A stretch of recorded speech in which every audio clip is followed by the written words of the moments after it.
I go to prisons, I go to juvenile justice facilities throughout the country, and I see a major problem in that the abuse that I've seen over the last 20 to 25 years has been not decreasing, but increasing. I see more and more children in jail, and I see them younger and younger. I was at a facility recently, and at the end of my talk, I asked these 14 and 15-year-old girls, what's the hardest thing about being in jail? And they said, not knowing where your children are. And I'm saying, oh my God, what's happening with these girls? And then I asked them, which I always do, what should I write next? Because writing is my business, this is what I do. And they said to me, write about what's happening to the young girls. And these are 15 and 14-year-olds.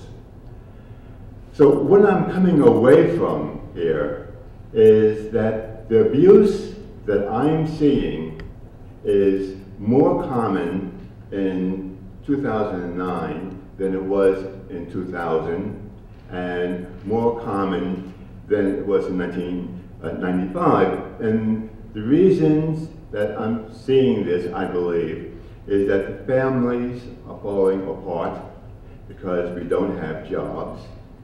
The family stability is failing. And so what I think we need to do is to speak for the child, but also to give children and communities the language necessary to speak for themselves. When I get letters from children, which I get piles and piles and piles of letters, and I look at the letters and I say, well, what in my books are working? What in my books are touching these children?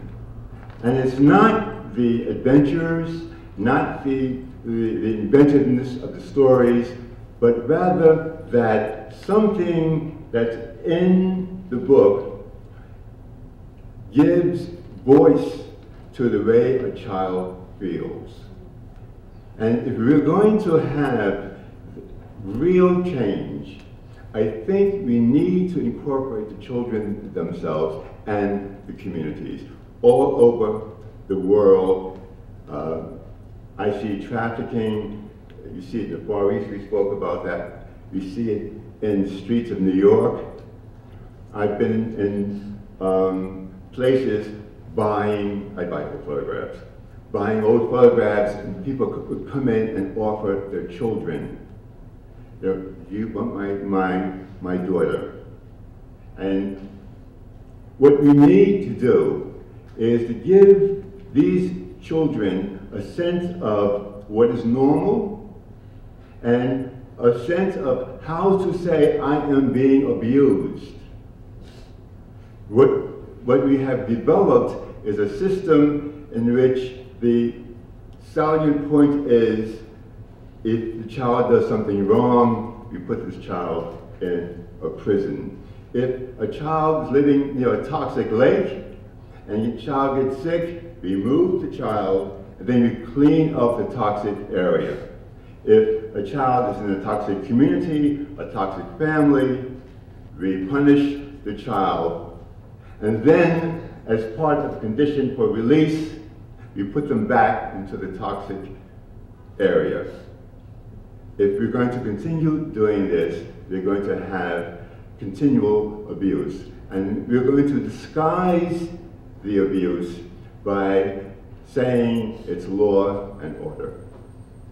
And that's going to happen today, tomorrow, and forever, no matter what the treaties are doing.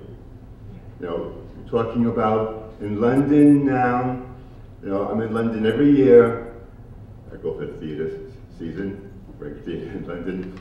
And what I'm seeing is more and more kids in London being locked up, and more kids in Scotland being locked up, and more kids in America being locked up. Life without the possibility of parole. I think we're the only country that does that. Now you have the Supreme Court case, and you have one kid who was 13 and committed a rape, life without the possibility of parole, and another kid who had several robberies, life without the possibility of parole. The last thing I'll say is, in this country, you can steal $50, and it depends on who you are and how you stole it, what happens to you. You can be applauded under caveat emptor. Oh, you got $50? Right on, bro. Or you could have life without the possibility of parole, even if you're a child.